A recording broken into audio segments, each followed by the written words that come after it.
Welcome to the podcast for Gateway Baptist Church. You're listening to a message from our Mackenzie campus.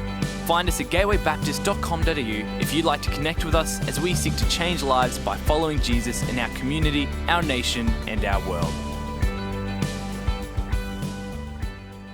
I want to ask you this morning, what is the best gift you've ever received? Just have a think for a moment. What was the best gift you've ever received? You know, was it waiting for you under a beautifully decorated Christmas tree? Was it a birthday present? Or one of those just because gifts?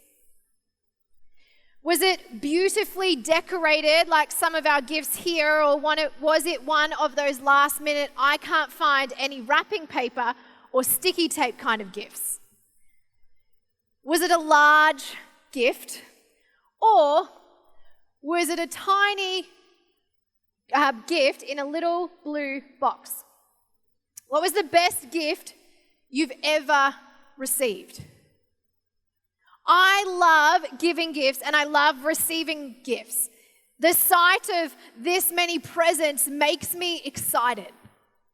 I love the idea of spending time choosing a gift, wrapping a gift, and giving a gift to someone that I love, in the anticipation that the gift that they get is going to be loved, used, and valued. And I love that Christmas is coming up in a couple of months, and I get the opportunity again to give some gifts to my family and friends. And it's my hope that the gifts that I give them are going to be things that they use. But the truth is, I know that there's gifts that I've given with great anticipation and expectation that have actually gone unused. You know, those gifts that people open and they've got that fake smile on their face, like, how amazing. I know that there's gifts that I've given that have gone unused because some of those gifts are gifts that I've given to my husband. You see, around 7 years ago, when we first started dating, we were getting ready to celebrate our first Christmas together as a couple. And I was a poor uni student at the time, and I saved all my pennies to be able to buy him a really nice Christmas present to show him how much I loved him. And I decided, rather than just getting one big present, to buy a whole lot of little things and put them together and hope that he loved what he received. But I know that some of my gifts go unused because just the other week when I was doing a spring clean at home, I found that gift that I'd given him 7 years ago, and it was still in the cupboard, never opened and never used. You see, part of the collection of gifts that I gave him that Christmas was this. Inside is a map of the world. You know, this is called a travel scratch map. And the idea is that you hang the map of the world on the wall, and then you scratch off all of the different countries that you've traveled to. You know, I gave this gift to him with great expectation and anticipation. That one day we'd have our very own home, that we could stick this map on the wall, and we will have had all of these exotic holidays and gallivanted our way around the world, and we could scratch off all the locations that we'd been to every time we got home. But the truth is, 7 years later, it's never been taken out of the canister. You see, we're still renting, so we don't own our own home to hang a map on the wall. And we've also only been to a couple of countries outside of Australia. This gift that I gave with great anticipation and expectation has never been used. It's been hidden in a cupboard for 7 years. Nothing's ever been scratched off. It's never been stuck on a wall. When we give gifts, when we give presents, when we give gifts to people, it's our intention that the gifts that we give, the things that we've labored over, will be loved, used, and valued. You know, we don't give a gift with the expectation that it's just going to sit in the cupboard for 7 years. But the gifts that we've received under a tree and the gifts that we've received for our birthday aren't the only gifts that we have been given. You see, the creator of the universe has also put gifts inside each one of us. Talents, abilities, passions that aren't there by accident. They are gifts he has given us to be used and not hidden. God has created us all uniquely. He has given us different skills, gifts, and abilities. And sometimes these are things that we share in common with other people. They're gifts and passions that we can identify and see in others as well. But sometimes they're things that are unique just to us. But nevertheless, God put them there to be used for his purposes, not to lay dormant or go unused like that scratch map. But just as we give gifts with the intention that they will be loved, used, and valued, God has gifted us with skills, abilities, talents, passions that he expects us to use for his purposes. We're going to continue our parable series this morning by looking at a parable where the master had the exact same expectation. He gave gifts or talents to his servants, and he expected them to be loved, valued, and used, not hidden away. And we can see that it is God's heart for our gifts to be used through this parable. Remember, parables are stories of everyday people and places that point to an unseen spiritual reality. They make one simple point and provide a significant challenge for our everyday lives. And Jesus used parables to challenge things like our greed, our pride, our laziness, and our unfaithfulness, to call us to lives of generosity, humility, faithfulness, and mercy. Our parable today comes from Matthew chapter 25, and in the NIV, which we're going to look at this morning, it's referred to as the parable of the bags of gold. In other translations, it can be known as the parable of the talents. So if you've got your Bible with you this morning or the Bible app on your phone, I want to encourage you to open with me to Matthew chapter 25. If you don't have a Bible with you this morning, the words are going to be on the screen behind me. We're going to read the parable together and then unpack it. So we're going to look at verses 14 to 30. It says this: "Again, it will be like a man going on a journey who called his servants and entrusted his wealth to them. To one he gave 5 bags of gold, to another 2 bags, and to another 1 bag, each according to his ability. Then he went on his journey." So just for our reference, 1 bag of gold or 1 talent was around 6,000 denarii, which is around the same as a 1-year wage for a laborer. So it was a lot of gold, or a lot that they were entrusted with. The man who had received 5 bags of gold went at once and put his money to work and gained 5 bags more. So also the one with 2 bags of gold gained 2 more. But the man who had received 1 bag of gold went off, dug a hole in the ground, and hid his master's money. After a long time, the master of those servants returned and settled accounts with them. The one who had received 5 bags of gold brought the other 5. "Master," he said, "you entrusted me with 5 bags of gold. See, I have gained 5 more." His master replied, "Well done, good and faithful servant. You've been faithful with a few things. I will put you in charge of many things. Come and share your master's happiness." The man with 2 bags of gold also came. "Master," he said, "you entrusted me with 2 bags of gold. See, I have gained 2 more." His master replied, "Well done, good and faithful servant. You've been faithful with a few things. I will put you in charge of many things. Come and share your master's happiness." Then the man who had received 1 bag of gold came. "Master," he said, "I knew that you were a hard man, harvesting where you have not sown and gathering where you have not scattered seed. So I was afraid and went out and hid your gold in the ground. See, here is what belongs to you." His master replied, "You wicked, lazy servant. So you knew that I harvest where I have not sown and gather where I have not scattered seed. Well then, you should have put my money on deposit with the bankers, so that when I returned, I would have received it back with interest. So take the bag of gold from him, and give it to the one who has 10 bags. For whoever has will be given more, and they will have an abundance. Whoever does not have, even what they have will be taken from them. And throw that worthless servant outside, into the darkness, where there will be weeping and gnashing of teeth. Talk about an ending to a parable. But throughout this parable series, we've been talking about how each parable makes one simple point. And the point of this parable, the parable of the bags of gold or the parable of the talents, is this: be faithful with whatever you have.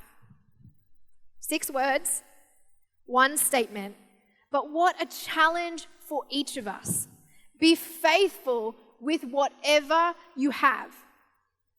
This is exactly what servants 1 and 2 did in the parable. They were faithful with what they had been entrusted, and the master commended them on that by saying, "Well done, good and faithful servants."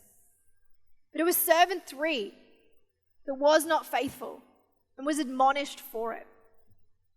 So if the point of this parable is to challenge us to be faithful with whatever we have, then what does that mean? What equates faithfulness with what we have, and how do we practically outwork it? I believe that to be faithful with whatever we have, we first need to understand the value of what we have been given. And secondly, we need to put it to use. The master was able to identify what to entrust to each of the servants according to their ability. But each servant also had to see the value in what they had been given. In this case, it meant counting some bags of gold. But each servant knew and understood that they had been entrusted with the master's wealth. And when the master returned, the faithful servants identified what they had been given.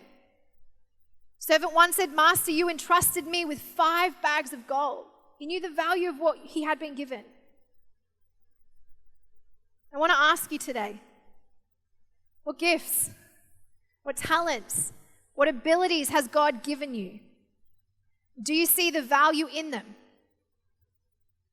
When we talk about gifts and talents and abilities this morning, I want to talk about 3 areas that I believe God has gifted within us. 3 areas where He has given us gifts that we can use for His purposes. The first one is in our head.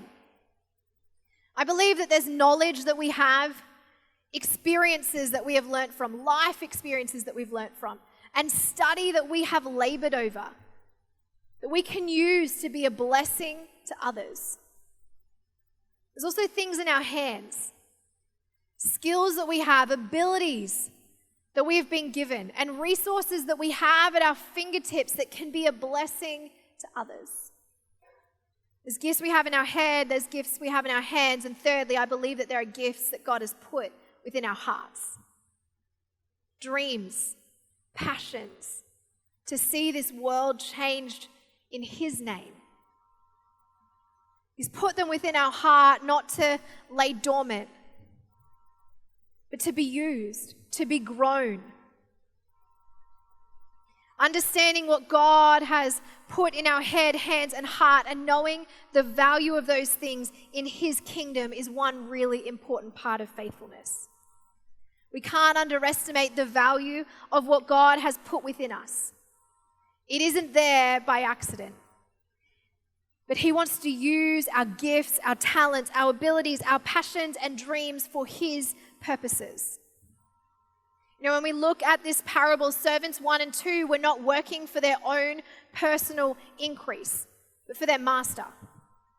There was no competition in who had what or who had more. They just put what they had to work. They didn't do it for themselves, they did it for their master and His kingdom. And we have been instructed to do the same. We need to identify our gifts and understand the value of whatever we have been given so that we can serve others as faithful stewards. The first thing the servants did was understand the value of what they had been given. But the thing that separated servants 1 and servant 2 from servant 3 was that they had put what they had been given to use. You know, one of the key things that we can take away from this parable is that the servants weren't judged on what they had. They were judged on what they did with it. Both servants 1 and 2 made full use of what had been entrusted to them. They invested it, they put it to use. It was servant 3 that dug a hole in the ground and hid his talent away. And it was servant 3 that was referred to as lazy and wicked. So what does it look like for us to put the gifts that we have been given to use? It means putting our gifts to work. It means investing them. It means using the knowledge and the experiences that we have to help others. It means using the skills and the abilities and the resources we have to be a blessing to those that we live, work, and laugh with. And it means putting into motion the dreams and the passions that God has put in our hearts. To be faithful with what you have, you need to understand the value of what you have been given. And you need to put it to use. 1 Peter chapter 4 verses 10 and 11 has this encouragement for us. Each of you should use whatever gift you have received to serve others as faithful stewards of God's grace in its various forms. If anyone speaks, they should do so as one who speaks the very words of God. If anyone serves, they should do so with the strength God provides, so that in all things God may be praised through Jesus Christ. To him be the glory and the power forever and ever. Amen. So once we identify what God has put in our head, our hands, and our heart, it is up to us to put those things to work. Not only here in the local church, but in our workplaces, our homes, and all of the spheres that God has put us in.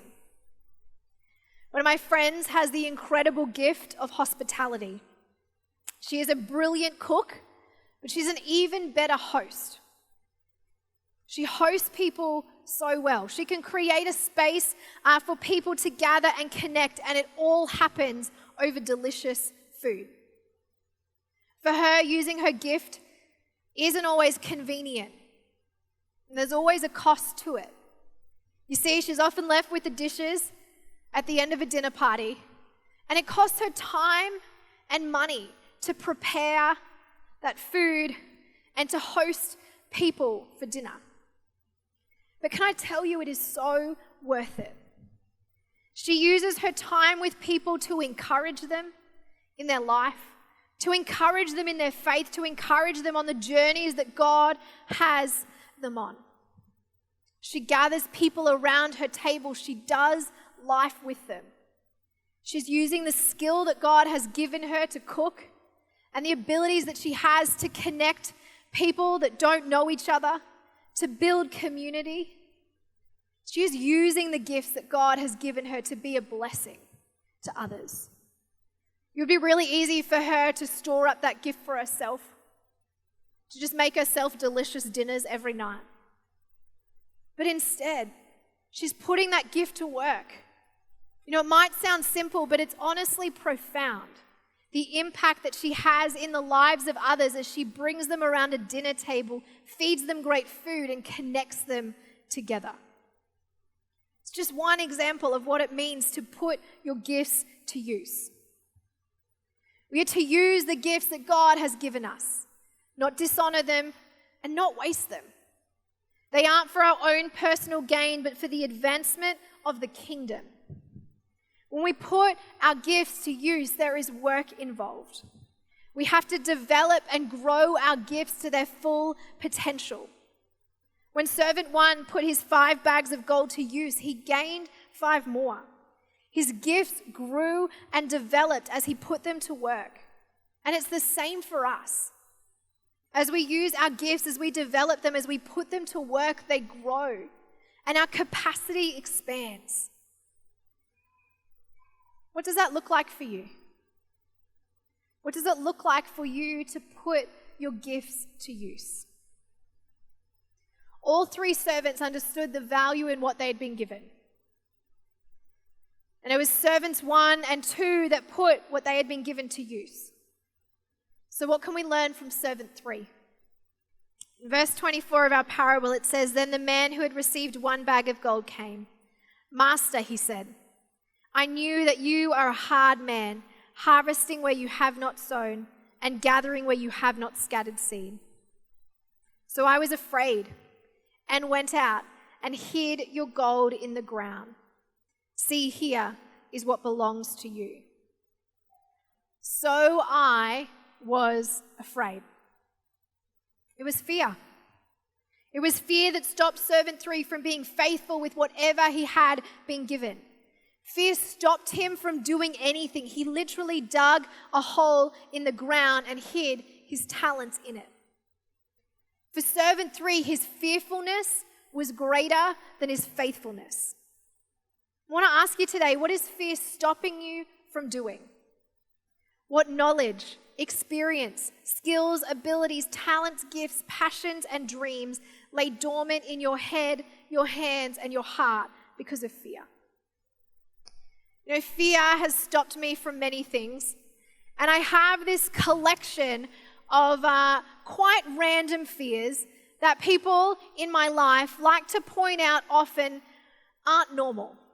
You see, there's things that I'm afraid of that are kind of everyday things that people like my husband and my family and friends like to tell me are just not normal fears. And as I was preparing this message, I said to my husband, "Hey, you know those things that you always tell me aren't normal that I'm afraid of? What are some of those? Because I think I'm going to share them in my message on Sunday." And he said, "How long have you got? Because if you share them all, you're going to preach as long as Jason Elsmore." And so for the sake of this message, I've only got 3 that I'm going to share with you today, but the list is much longer. The first random fear that I have is a fear of falling. And this fear of falling has meant that I haven't ridden a bike since I was 8 years old. The thought of riding a bike sends shivers down my spine. You know, I must have had a fall on a bike as a kid, but I haven't ridden a bike in over 2 decades. You know, it's not a fear that seriously inhibits my day-to-day life, but there have been times when my friends have wanted to get together and go for a bike ride, and I just haven't been able to go because of my fear of riding a bike. You know, one day we're going to have to teach our future children how to ride bikes, and I am going to be incredibly grateful for YouTube tutorials when that day comes along. I have a fear of falling. I also have a fear of dogs. And it's a random one, but it's also referred to as cynophobia. And it's real and it's bad, like dogs of all sizes. And this fear means that if I'm going to visit someone's house, I'll often have to call or text in advance to make sure that they've got the dog locked up out the back. Otherwise, I am not walking through the front door. Some friends of ours were recently looking to buy a new house, and they were at some house inspections. And as they were going through the house, they were doing what you would normally do at a house inspection. They were pointing out the different rooms of the house and what those rooms could be used for. You know, that's going to be a great master bedroom. That one's going to be a great guest bedroom from when the family visits from interstate. That'll be a great nursery one day. And then they found a space in the house and they said to each other, "That's going to be a great place for us to put the dog when Dani comes over." You know, these are the things that my friends think about. Thankfully, they decided to rent instead, and their property has a no pets allowed policy. So we are all good at the moment. I have a fear of falling, I have a fear of dogs, and I also have a fear of changing lanes when driving. I don't love driving to begin with, but I got my license when I turned 17 so that I could get from A to B without having to hassle my parents all of the time. But I have this fear when I'm in the car of changing lanes. I really don't like the idea of merging. But the truth is, I have to drive almost every day. And so I face this fear regularly. And the way that I face it is by living life in the left-hand lane. At any point possible, I try and make sure I do not have to merge. I am always in the outside lane. Even if there is a car or a truck going 20 or 40 Ks under the speed limit. I'm just the little car driving behind it. You know those people that you pass and you're like, why don't they merge? That's me. I am more than happy for my journey to take longer if it means that I don't have to change lanes. You know, those fears are kind of funny, and my husband takes great joy in letting me know regularly that they're not normal.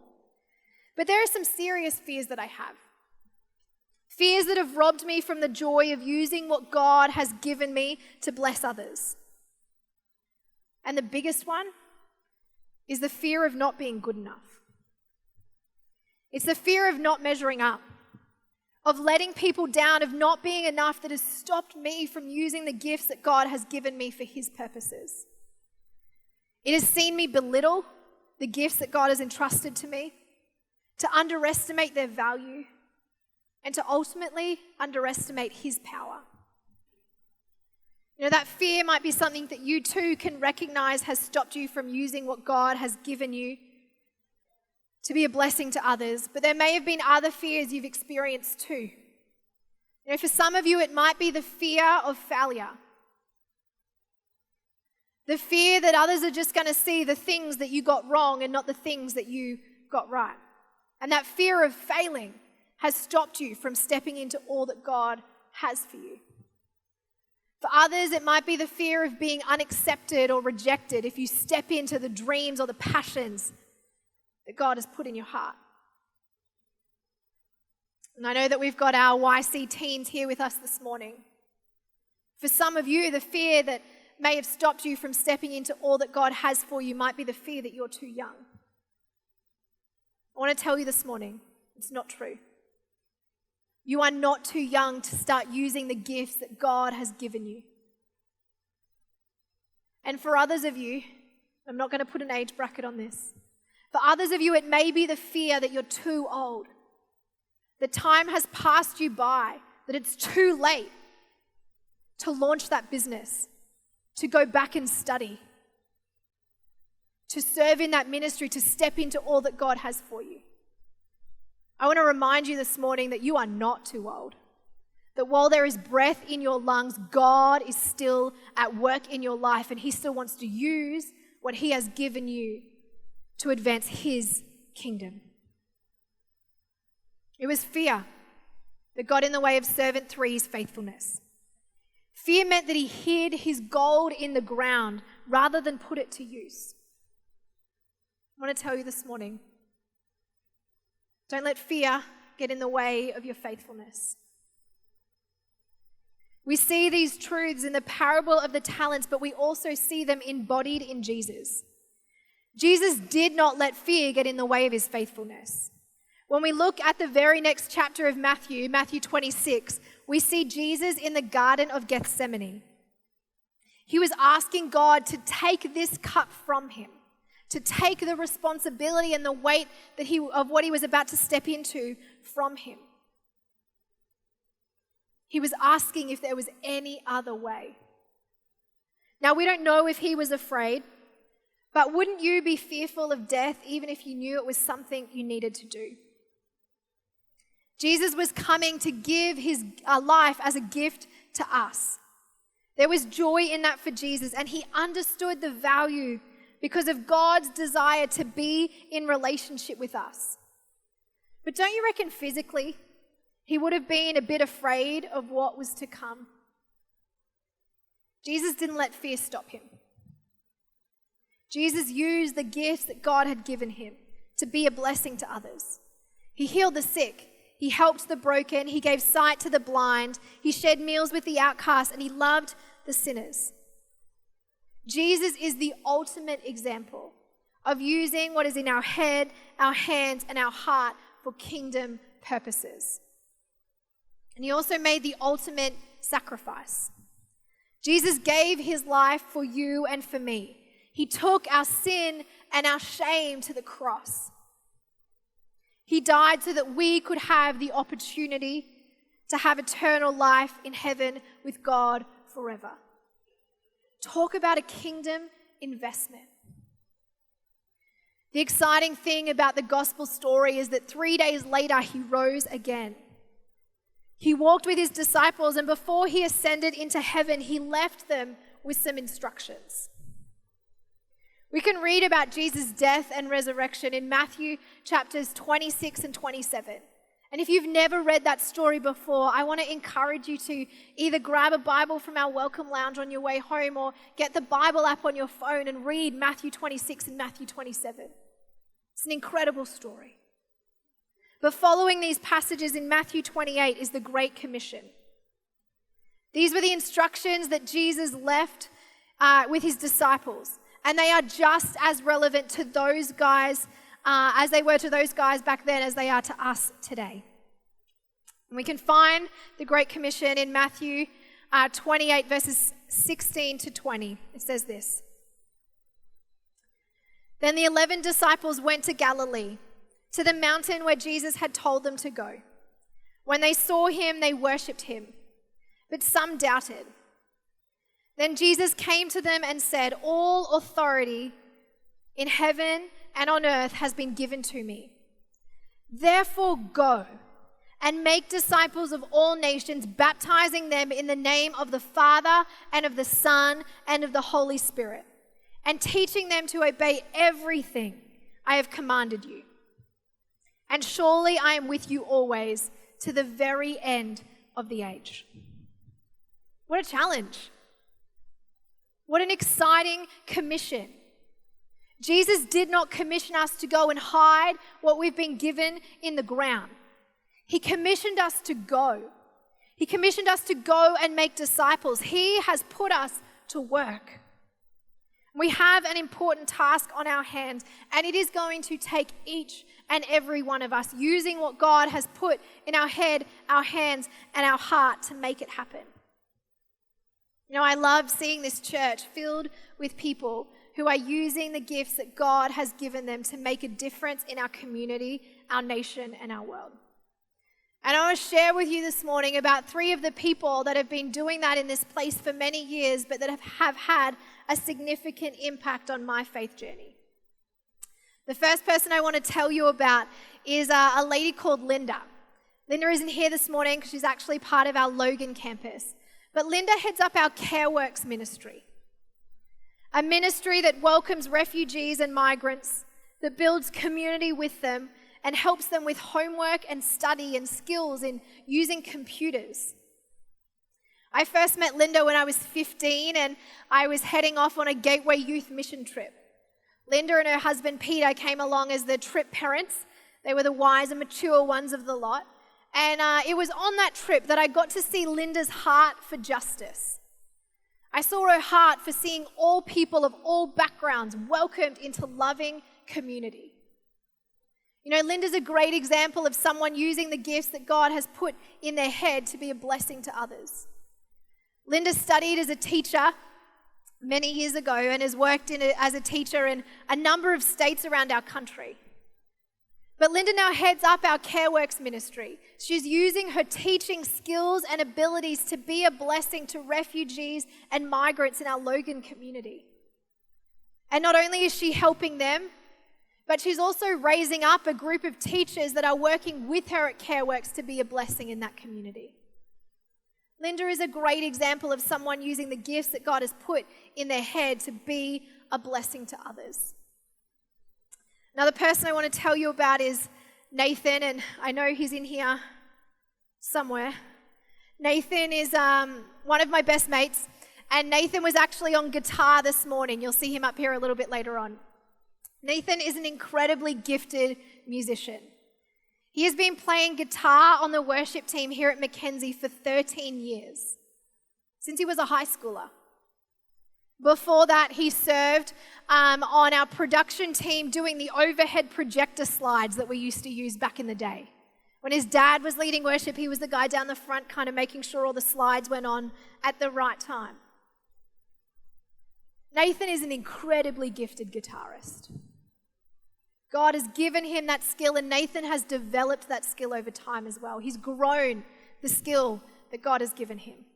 And he's used that skill to be a blessing to all of us as he and the team lead us in worship each week. You know, our worship team are often the first ones here every Sunday morning. And they're here practicing and rehearsing and using their gifts so that they can lead us into God's presence through worship. Not only is Nathan a gifted guitarist who shares his gifts here with us on a Sunday, but he also coaches and leads a whole bunch of our guitarists from all of our campuses. No matter what campus you're in, the guitarist on stage has been coached by and encouraged by Nathan. He's shared his skills, the things that he's learnt from being on the worship team over the years with young and upcoming guitarists and also older guys that have joined the team as well. Nathan is a great example of someone who has used the gifts that God has put in his hands to be a blessing to others. And thirdly, I want to tell you about Yvonne. Yvonne's sitting just down here this morning, and there's a picture of her and her husband on the screen behind me. Yvonne was the very first person to welcome my family to Gateway over 15 years ago. She embodies what it means when we say that everyone who comes through our doors is welcome. She met us, she remembered our names, and every Sunday when we came through the doors, she would ask us how our week had been or how school was going. You know, God has put within her a passion to see people connected into community and to see people loved and welcomed in this church that she has loved for so many years. And she has been doing that in this place for decades. I know that my family aren't the only ones that have been welcomed through those doors by Yvonne. She's also used the gifts that God's given her up at our op shop for a while, and now she serves on our Welcome Lounge team, welcoming people that come through those doors, answering questions they might have about church and faith and connecting them into community. Yvonne is a brilliant example of someone that has used the passions that God has put in their heart to be a blessing to our church and our community. All three of those people have used the gifts that God has given them to be a blessing in this place. They've blessed me, but they've also blessed a whole bunch of you. I want to ask you this morning, what has God put in your head? What has God put in your hands? And what has God put in your heart that you can use for His purposes? There is so much potential in this room right now. So many different gifts and talents, abilities, skills, passions, experiences, and dreams right here, right now. Let's be a church full of people that puts those things to work. Let's be faithful with what we have been given. Let's work to identify those gifts in ourselves, but let's also work to call those gifts out in others. And together, we can put those things to work. Let's be known for the way that we use what God has given us for His purposes. Let's be influencers, not for ourselves, but influencers for His kingdom. And let's not let fear get in the way of all that God has for us. Imagine our workplaces, our schools, our universities, our homes, and our communities. If each one of us took on the responsibility of using what God has put in our head, our hands, and our heart for His purposes. We've all been given gifts. And just like that scratch map that I gave Richo all of those years ago, the gifts that we've been given weren't intended to go unused. They weren't intended to be hidden. They've been given so that we can use them to further God's kingdom. To be faithful with what you have, you need to understand the value of what you have been given, and you need to put it to use. So today, what do you have? What has God put in your head, your hands, and your heart? And how can you use those things for His purposes? Do you see the value in it? And finally, how are you putting it to work? We're going to make time to pray for those of you this morning that may feel that God has birthed within you a dream or a passion, or skills and abilities that you want to see used for His purposes. But before we do that, I want to make an opportunity right now for people to come into relationship with Jesus. You know, maybe you've been sitting here this morning, and as we've taken communion or as we've shared together this morning, you haven't necessarily understood what it means or ever made the decision for yourself to follow Jesus. We want to make space in our service this morning for you to make that decision. It's the best decision that you can ever make. So what I'm going to do is I'm going to get people to close their eyes and bow their heads. And if that's you this morning, you can identify that you haven't made the choice for yourself or the decision for yourself to choose to follow Jesus, to put your faith in Him, to step into relationship with Him, then I would love for you to raise your hand. We're going to pray a prayer together. And it's the first step in you stepping into all that God has for you. So if that's you in this place, if you want to say yes to following Jesus, if you want to say yes to putting your faith in Him, I want to ask you to raise your hand nice and high so I can see it. We'd love to pray with you and for you this morning. So if that's you, do you want to raise your hand?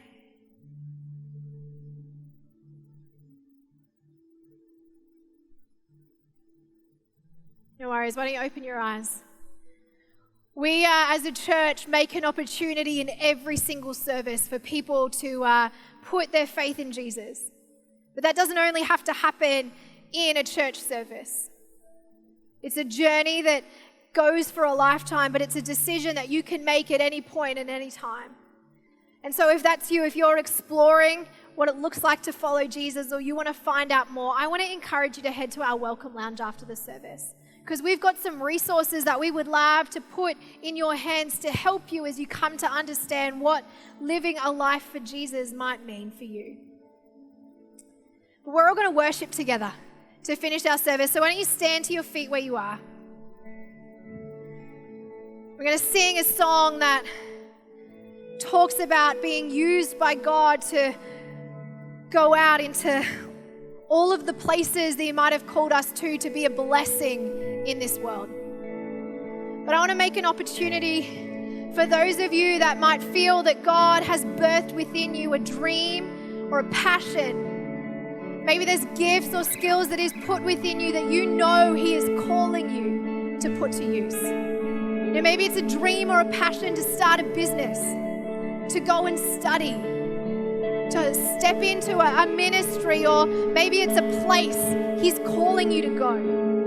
If you can identify with that within you this morning, if you know that He's birthing something new in you, we want to pray for you and commission you this morning.